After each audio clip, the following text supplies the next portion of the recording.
Shalom, shalom à tous. Bonjour, bonsoir, ça dépend de l'heure à laquelle vous allez suivre notre émission. Aujourd'hui, nous allons parler sur un thème intitulé « La femme couronne de son mari ». Alors, sur ce plateau de l'heure des vérités, j'ai des invités, un homme de Dieu, une servante de Dieu qui sont déjà passés à l'émission. Shalom, shalom, homme de Dieu. Shalom, maman, pasteur Madou. Merci d'avoir répondu à notre invitation. Vraiment, nous sommes honorés de votre présence.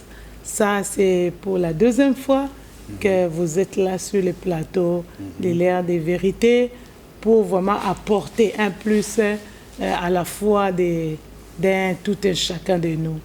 Alors, je ne sais pas si vous avez un mot à ajouter sur la présentation. Oui, comme la maman pasteur vient de le dire, je suis l'évangéliste Nimi. Notre église se situe à Durand, les Rochers. Aujourd'hui, par la grâce de Dieu, je sais que Dieu va toucher une âme pour pouvoir comprendre le mystère de la femme qui est le courant de son mari.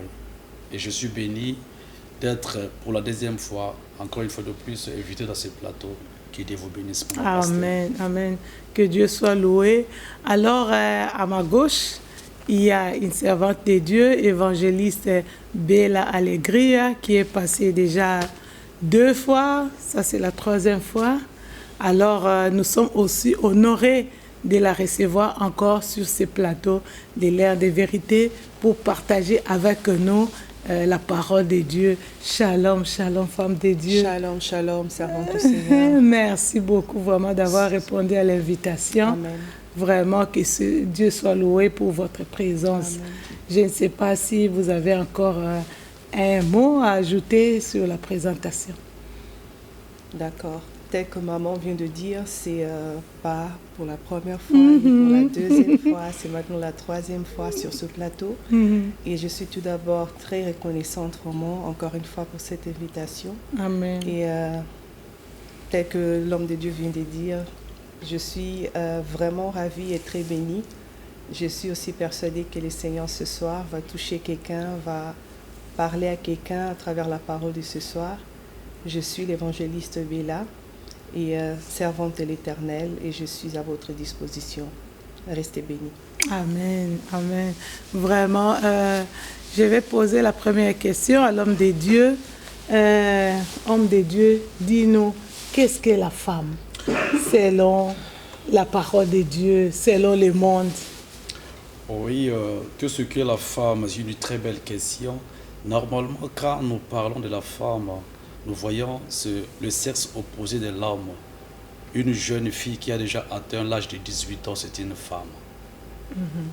Ouais. C'est celle qu'on appelle une femme. Mais en réalité, selon Dieu, dans la création,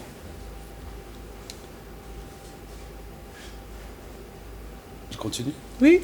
Dans la création, quand Dieu crée la femme, elle crée la femme comme étant l'être semblable. Quand on dit l'être semblable, c'est l'opposé de l'homme. C'est ce qui est identique. C'est comme des jumeaux. C'est la pensée de Dieu. Alors c'est ça, c'est que je peux un peu dire pour un début. Et la servante de Dieu, je ne sais pas, qu'est-ce que la femme? Ok. Qu'est-ce qu'est la femme?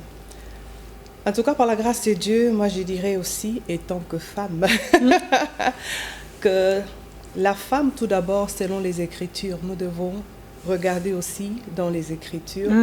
Et là, nous sommes en train de voir la femme qui est vraiment cette créature tirée et prise de la côte de l'homme.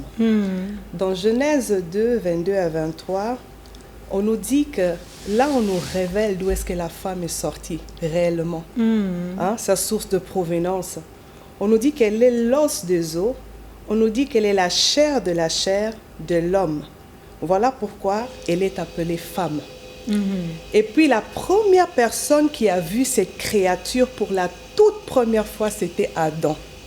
Et Adam, normalement, lorsqu'il va voir cette créature merveilleuse, il va être inspiré et va donner à cette femme le nom de Ève. Ève qui veut dire que la mère de tous les vivants. La mère de tous les vivants. Et lorsqu'on rentre dans le monde pour pouvoir expliquer qui est la femme, on va d'abord voir que la femme est tout d'abord le berceau de l'humanité. La femme comme le berceau de l'humanité, sans elle, l'existence de la race humaine serait vraiment compromise. Sans elle, il n'y a pas de procréation. Et puis, elle a ce pouvoir de la création au-dedans d'elle, le pouvoir que Dieu lui-même lui a donné. Et Dieu est fidèle, tu sais, maman. Dieu est fidèle, pourquoi? Parce que Dieu marche selon ses principes. Dieu, il a des principes que lui-même, il respecte. Le seul être qui est rentré dans le monde illégalement, c'était le diable. Mais lui-même, le Seigneur, lorsqu'il a voulu avoir un corps, il était obligé de rentrer par une femme pour accomplir sa propre parole. Pourquoi? Parce que c'est lui le législateur de cette loi. Alors il est rentré par la femme pour avoir un corps et vraiment faire son entrée dans ce monde. Voilà l'importance de la femme. De la femme. Gloire au Seigneur. Oui, si je peux encore ajouter, quand on parle de la femme, nous voyons un sexe qui est privilégié de Dieu, un sexe qui a de la faveur de Dieu, Amen. un sexe qui a de la grâce divine de Dieu, un sexe qui a de la compassion de Dieu, un sexe privilégié. Pourquoi privilégié?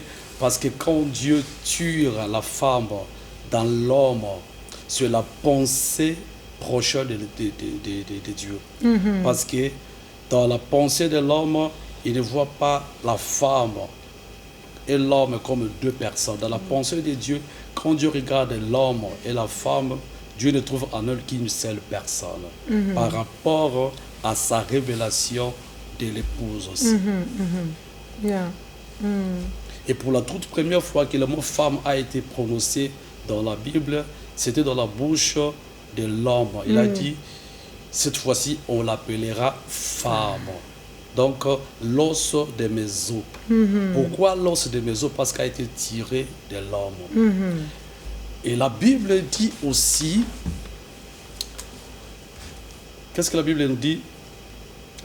La Bible nous dit dans Genèse chapitre 2, 18, que ce lait semblable qui est l'identité, qui est l'identique à l'homme, la jumelle de l'homme. Pourquoi j'insiste sur la jumelle, sur l'identité, sur l'identique de l'homme? Parce qu'il y a aussi certaines personnes qui mettent la femme dans une boîte de conserve, qui ne donnent pas la faveur à la femme de parler, qui n'autorisent pas la femme de dire un mot. Donc la place de la femme n'est pas dans l'assemblée des saints, selon l'apôtre Paul. Alors c'est pour cela, Dieu, dans son amour, dans sa préscience, il a tiré la femme dans l'os de l'homme pour un but. Donc la place de la femme, c'est à côté de l'homme. C'est pas seulement ça selon la pensée de Dieu, parce que 1 Corinthiens 11, 2 nous dit, ça c'est l'apôtre Paul qui dira, il dit, je suis jaloux de vous, dit de jalousie de Dieu, parce que je vous ai fiancé à un seul époux, pour vous présenter à Christ comme une vierge pure. Alors dans la révélation de Dieu, moi je suis une femme, vous êtes aussi des femmes, mais en réalité nous sommes des épouses du Seigneur. Du Seigneur.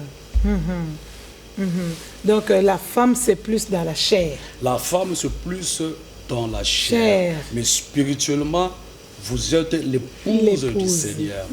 Comme l'Église est l'épouse du Seigneur. Du Seigneur, exactement. Parce que l'apôtre Paul dira que la femme se taise dans l'ensemble des saints. Que la femme, sa place n'est pas dans l'ensemble des saints. Il n'a pas le droit de parler.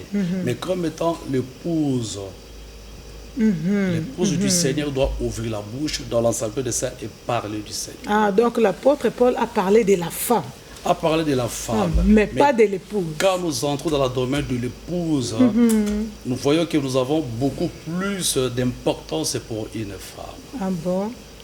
Amen, amen. Vraiment. Dieu soit loué. Alors, qu'est-ce qui fait que la femme soit la couronne de son mari? Une femme mariée, bien sûr.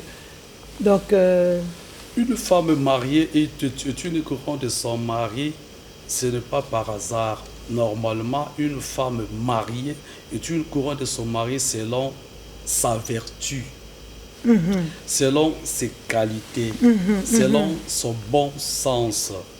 Parce que la Bible dit, il y avait un jour Boaz oui. qui dira à Ruth, qu'est-ce qu'il dira? Il dira que l'Éternel te récompense de ce que tu as fait, parce que je suis au courant. Que l'Éternel te récompense, je ne sais pas si je peux le lire. Il dit que l'Éternel te rende ce Quel que tu as fait. passage, Sur homme de Ruth chapitre Dieu. 12.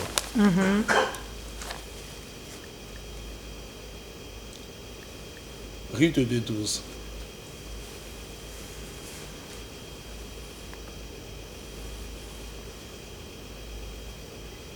Yeah. Oui, que l'Éternel te rende ce que tu as fait et que ta récompense soit entière de la part de l'Éternel, le Dieu d'Israël sous les ailes duquel tu es venu te réfugier.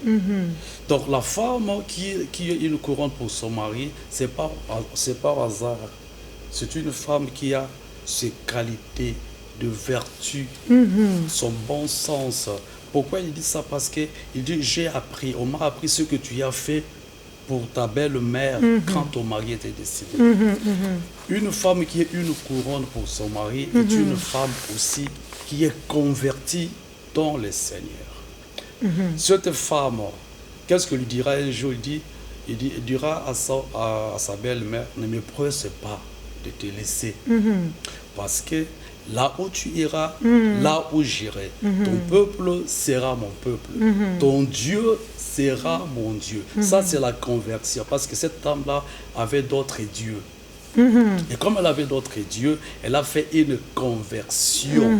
Que ton Dieu sera mon Dieu. Or, le Dieu de Naomi, c'était le Dieu d'Israël, le véritable Dieu. Amen. Et à cause de cela, Boaz dira que l'Éternel te récompense.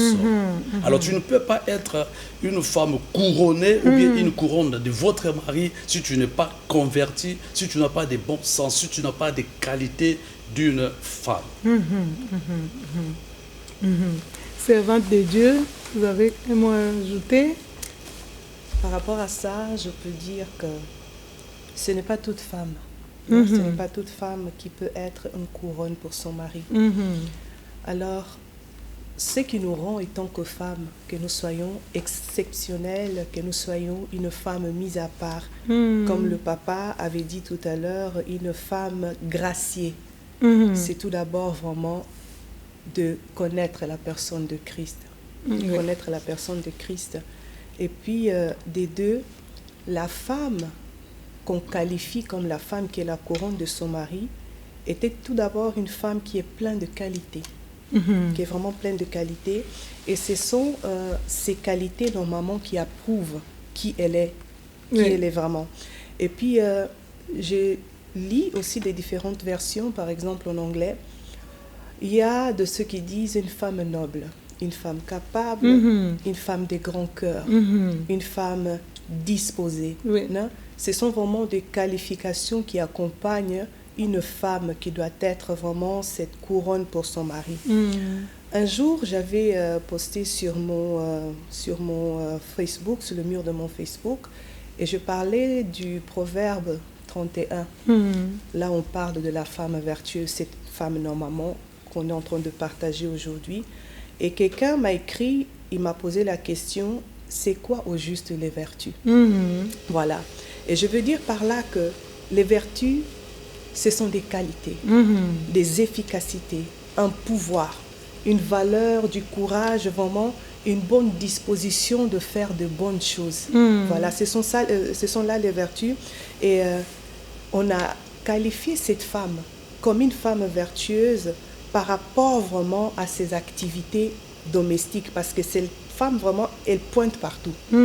Et on dit même que, pourquoi est-ce que je dis que j'appuie la pensée de papa, elle doit être une femme qui est convertie, parce que c'est une femme qui s'élève tôt, c'est une femme qui prend le temps d'intimité aussi avec Dieu pour qu'elle ait cette réussite partout, dans tout le domaine, partout où elle ira.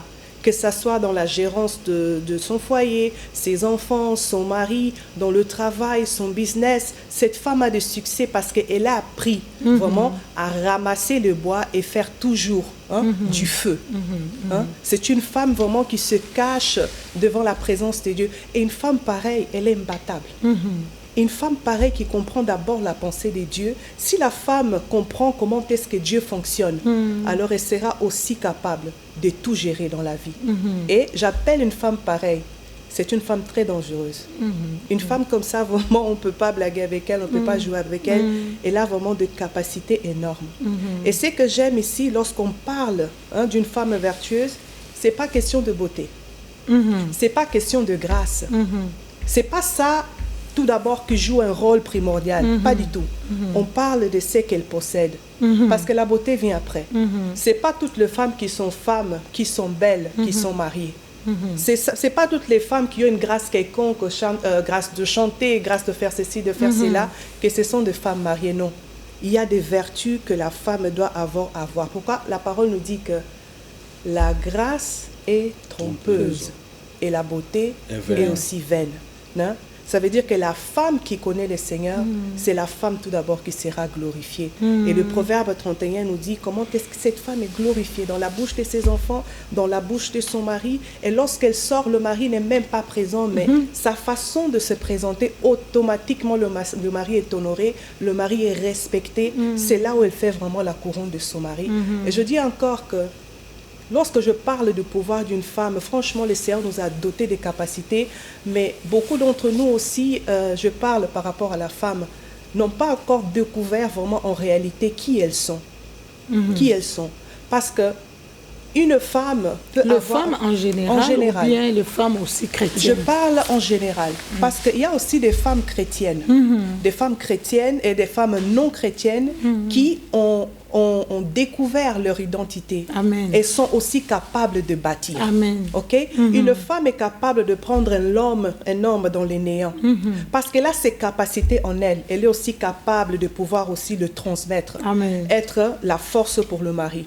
Être cette femme qui dit non, mon chéri, aujourd'hui, même si on n'a pas, mais je crois en toi. Amen. Mon chéri, même si aujourd'hui on manque, je sais que Dieu t'a donné de la force, la capacité. C'est une femme qui s'est boostée, qui s'est encouragée, et le mari aime cela. Amen. Alors c'est cette femme qui va faire sortir du mari vraiment le roi qui est en elle. C'est ça la position d'une femme, la qualité d'une femme, la capacité d'une femme.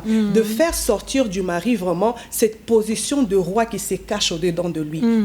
Mais il y a aussi des femmes qui peuvent faire aussi le contraire. Ouais? Mais aujourd'hui, on vient parler vraiment de cette femme qui a ses habilités, qui a vraiment cette capacité de pouvoir transformer les choses. Ouais? Voilà vraiment comment est-ce que la femme peut être la couronne de son mari, parce qu'à cause de qualités que Dieu a mis en elle, oui, elle est vraiment capable de faire des grandes choses. Oui. Des grandes choses. Elle a vraiment ce pouvoir de la transformation en elle. Oui. Voilà.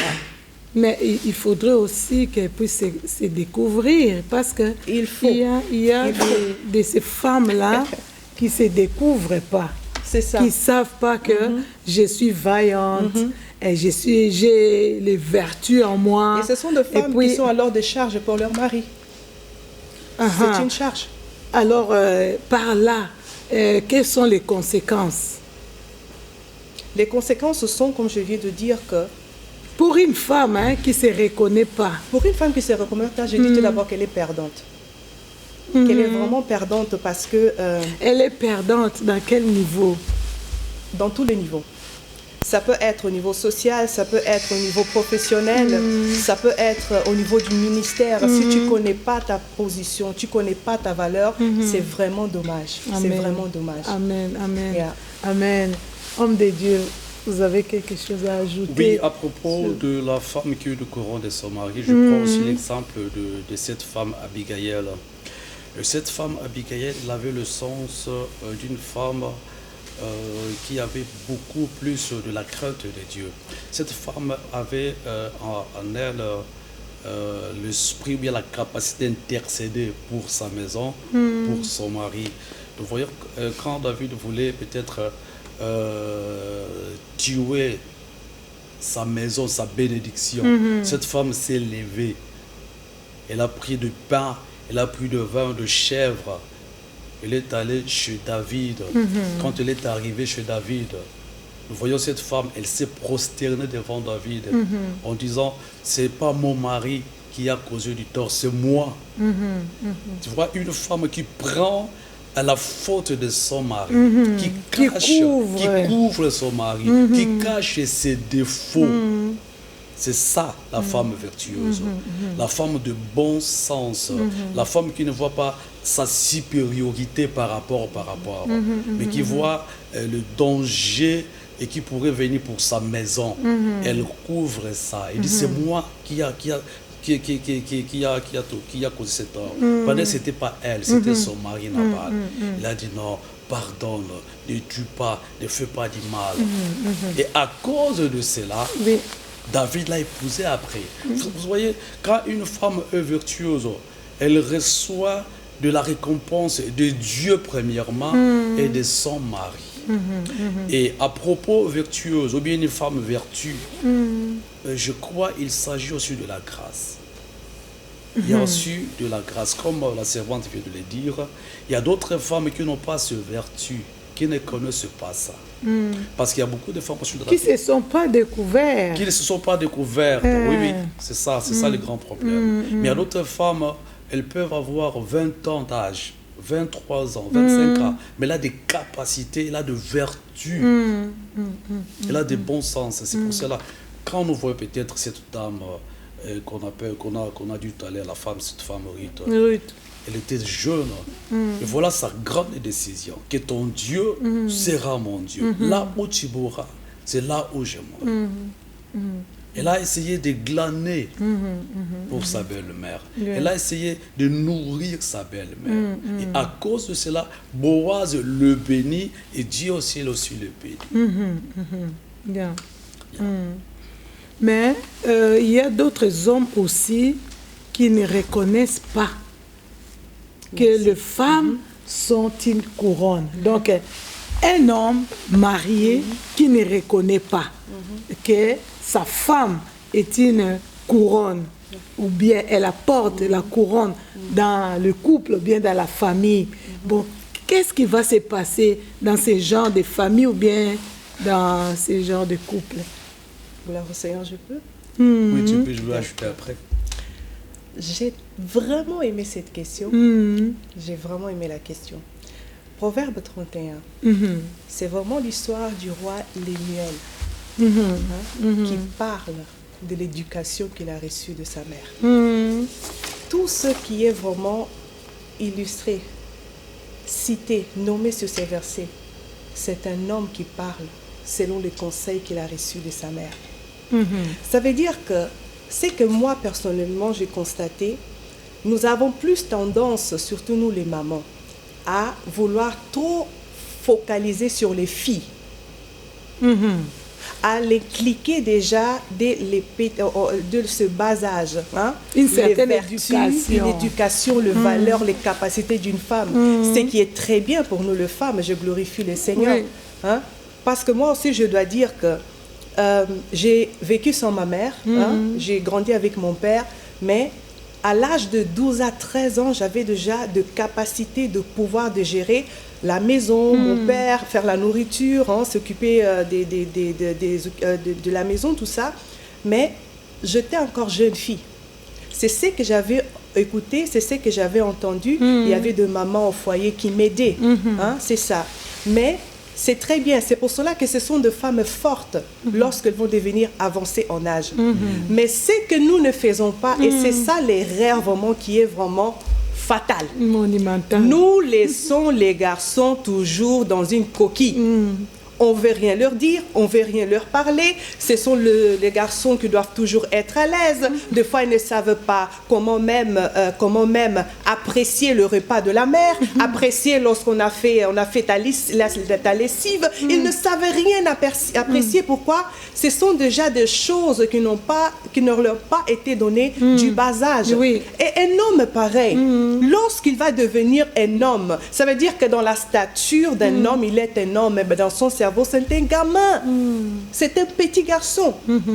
Alors, s'il n'a même pas pu considérer la mère, comment va-t-il alors considérer les efforts d'une femme? Et c'est là le danger pour la femme qui ne se reconnaît pas. Elle sera anéantie. Elle va se mettre à pleurer, rentrer dans la dépression. Pourquoi? Peu importe ce qu'elle fait, elle n'est pas acceptée. Mais si elle est une femme de caractère, elle se connaît elle-même, alors elle ne permettra pas que ces choses puissent l'anéantir parce qu'elle se connaît. C'est une femme où je dirais, continue dans la prière, parce qu'au travers de ton comportement, tes attitudes, peut-être un jour, si Dieu le veut, il va toucher le mari, c'est possible, mais c'est difficile. C'est pour cela un conseil vraiment pour toutes les mamans. Moi, chez moi à la maison, j'ai fait de tours.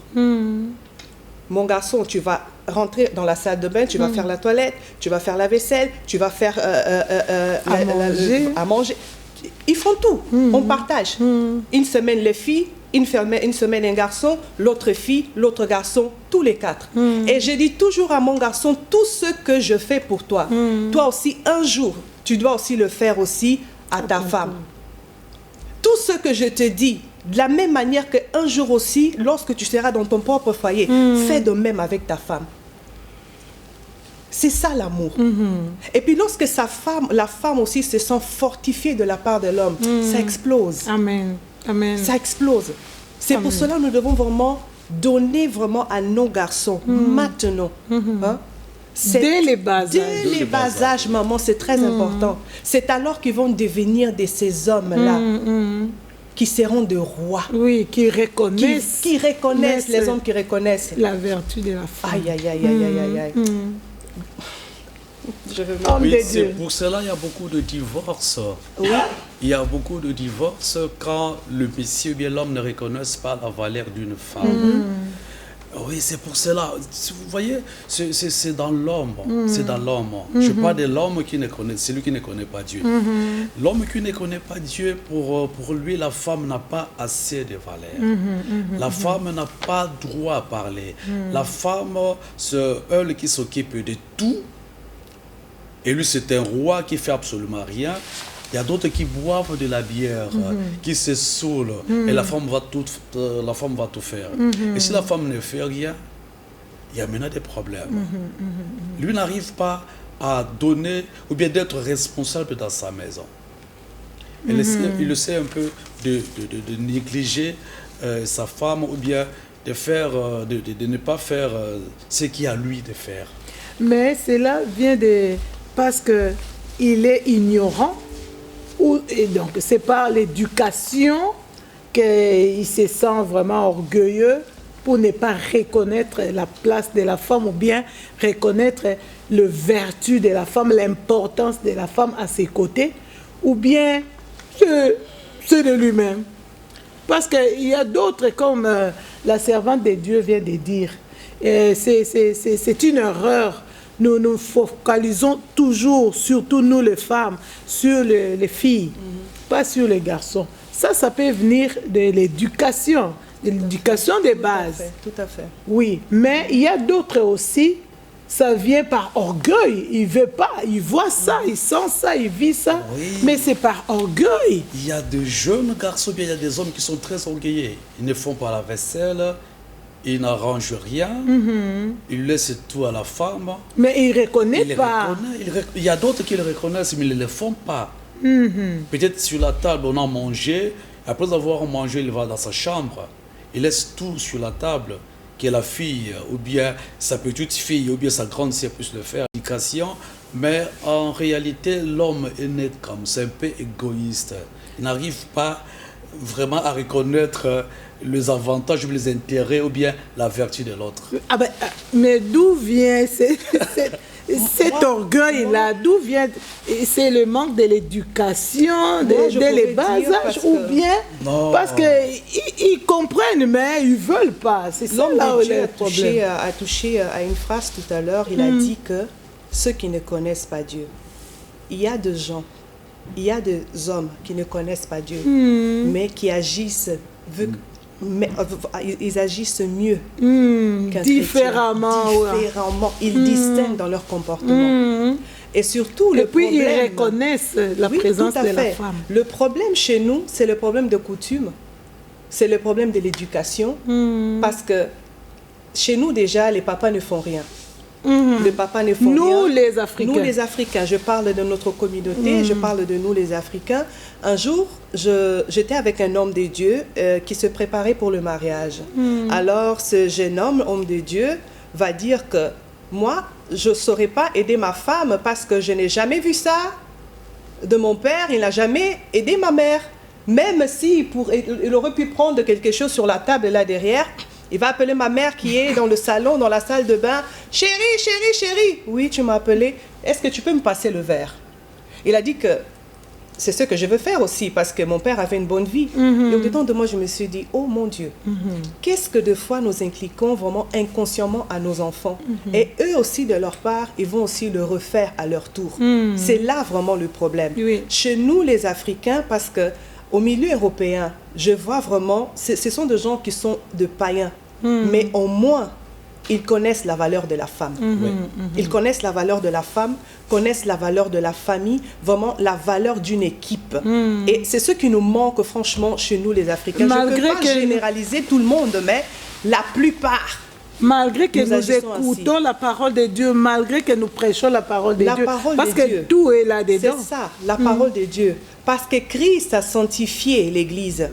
Christ a purifié l'Église par la parole. Et le papa avait dit tout à l'heure que, étant que hommes et femmes, lorsque nous sommes en Christ, nous sommes devenus des épouses. Alors, étant que épouses normalement, nous devons suivre l'enseignement que le Seigneur nous donne. Je donne un exemple. Par exemple, dans le livre d'Esther, lorsque le roi cherchait une femme pour remplacer Vashti, on a vu qu'on avait lancé des invitations dans différentes cités. Il y a toutes les femmes, les jeunes femmes qui étaient venues, qui ont été prises, mais il y avait une seule qui avait distingué, qui est devenue cette épouse. Ça veut dire qu'on peut tous être des femmes, mais pour devenir une épouse, il y a un travail à faire. On a dit que Esther a passé une année. A passé une année dans 6 mois dans les aromates, 6 mois dans le parfum. Ça veut dire qu'elle a pris vraiment toutes ces choses en considération, elle a distingué parmi les autres. Amen. Voilà. Et c'était la cause, et c'était pour cette raison d'ailleurs qu'on l'avait pris pour la femme du roi. Et cette grâce, nous l'avons aussi aujourd'hui. Nous aussi, nous vivons dans la grâce. Jésus-Christ nous a donné la grâce, on est enseigné dans la grâce. Et à la fin du temps, de même, Esther, c'est une image, une illustration pour nous. Nous sommes en train de vivre maintenant cette réalité et très bientôt, nous allons conclure avec la portail de la grâce. Ça veut dire qu'à la fin maintenant, il y a le Saint-Esprit qui va faire le choix de l'épouse. Et nous tous, nous allons rentrer maintenant dans cette église universelle. Alors, ce sont ceux qui vont se distinguer, ceux qui vont rentrer vraiment dans la pensée de Christ. Ce sont celles qui vont être distinguées. Mais pour le moment, on est tous là. Oui, vraiment. Je vais me tourner vers l'homme de Dieu. Vraiment, quel conseil donnerez-vous? Parce que vous venez de dire, c'est pour cela qu'il y a beaucoup de divorces. Et puis, les hommes osent à se marier, se remarier, marier, se remarier. Je crois que c'est à cause de cela, parce qu'ils ne reconnaissent pas la vertu de la femme. On a parlé du divorce. Alors, au début, quand on avait parlé de la femme, il y a aussi 4 catégories de la femme. On va répondre à ta question. Il y a deux femmes, et une femme mais n'est pas mariée. Oui. Il y a aussi d'autres femmes, elle a une femme mais divorcée. Il y a aussi une femme mais mariée avec son mari. Il y a aussi d'autres femmes mariées et bien malheureusement veuve. Oui. Alors nous parlons maintenant de la femme qui est une couronne. Qui est une couronne. Maintenant les conseils qu'on pourra donner, et quant à moi, il serait maintenant mieux de faire des séminaires pour les jeunes. Oui. Séminaires pour les jeunes pour essayer de leur donner des conseils. Comme Mabel venait de le dire, il y a des femmes, de jeunes filles, à partir du bas âge, on l'enseigne déjà comment arranger les lits, comment faire la cuisine. À partir de 15 ans, la jeune fille a déjà de la maturité. Homme de Dieu, est-ce que cela ne doit pas commencer à la maison? Il faudrait seulement faire des séminaires pour cela, parce qu'il y a des gens qui écoutent aussi beaucoup la parole de Dieu, mais ils ne mettent pas en pratique. Vous savez, il y a un autre problème, comme maman peut venir de le dire, de notre coutume. Souvent, nous les papas, nous avons du mal à expliquer à nos petits garçons que ce qu'est la vie, comment tu peux te laver, comment tu peux te comporter, comment tu peux te coiffer, comment tu peux rester avec ta femme. On n'arrive pas, c'est comme un tabou. C'est pour ça que je dis, s'il y a des séminaires, peut-être un autre pasteur, ou bien un homme de Dieu, venant peut-être d'une autre église, essayer de parler à la jeunesse, ça pourra maintenant se passer. Même il y a beaucoup de jeunes garçons qui ont beaucoup de questions à poser, mais n'arrivent pas à nous poser comme étant de papa. Oui, oui, vraiment, merci. Et maman, conseil pour remédier au manque, à la mauvaise orientation de nos enfants, de nos garçons. Voilà, je vais juste ajouter un peu par rapport à ce que je dis tout à l'heure, parce que je ne vais pas répéter, encore monopoliser le mot, mais l'entretien commence tout d'abord chez soi. Chez soi, vraiment à la maison, avant de partir dehors. Je pense que les erreurs, on peut tous commettre des erreurs, aussi longtemps qu'on n'a pas entendu une connaissance qui peut corriger notre conduite, qui peut corriger notre façon de faire. Mais lorsque nous avons cette connaissance-là, nous avons acquis cette connaissance, alors il faudra maintenant changer de voie, changer de marche. C'est très important, c'est vraiment très important. Alors si je me rends compte que jusqu'ici, je n'ai pas pratiqué ces choses, alors il n'est pas trop tard de prendre ton fils, de prendre ta fille et parler de ces choses. C'est vraiment important, parce qu'une fois que les enfants ratent l'éducation ou bien la formation à la maison, alors ils vont se rendre dans la rue, qu'on le veuille ou pas. L'éducation que la rue donne, c'est pas la meilleure chose pour nos enfants, c'est plutôt les envoyer dans le chemin de la perdition. Amen. Alors, et c'est vraiment pas la bonne chose. Et par rapport aux femmes, je veux parler à une femme, vraiment ne te néglige pas étant que femme, même si tu constates dans ta vie qu'il y a de certaines choses que tu n'arrives pas à bien faire, il n'est pas trop tard. On peut toujours apprendre, on peut toujours... Moi, je dis toujours, la lecture, c'est très importante. Moi, dans ma maison, même cette semaine, j'ai encore fait des commandes de 3 livres. J'aime lire. J'aime beaucoup lire. Et lire, vraiment, ça va... cela apporte un plus. Cela apporte un plus. C'est vraiment manuel pour la vie. Oui. Hein? Ça veut dire que je peux peut-être gaspiller de l'argent pour des chaussures à une valeur quelconque, mais acheter un livre à 20 €, à 25 €. J'aurai plus d'avantages en lisant ces livres, mettre en pratique. Vous voyez, c'est pour cela que c'est très important aussi d'investir sur toi-même. Non seulement extérieurement, mais dans ton intelligence. C'est très important d'investir, c'est très important de lire, parce que toute femme est capable de se former, voilà, est capable de se former. Et c'est pour cela, vraiment, femme, ne te néglige pas. Parce qu'il y a des femmes, tellement elles ne reconnaissent pas leur identité, et elles sont aussi tombées sur un mari qui n'a pas un mot positif sur elles. Ce sont des femmes très malheureuses, et ça fait très mal.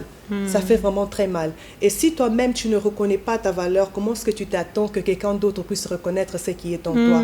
Alors, vraiment, ma sœur, lève-toi, prends courage, fais quelque chose de ta vie, que le Seigneur vraiment nous aide, que le Seigneur nous bénisse. Amen. Vraiment, Dieu soit loué. Nous avons écouté les conseils des hommes de Dieu. Vraiment, en tout cas, prenons tout cela à cœur, comme la servante de Dieu a dit. il faudrait aussi donner l'éducation à nos fils, comme nous les donnons à nos filles, les soucis que nous nous identifions dans nos fils. Alors, c'est vraiment très important.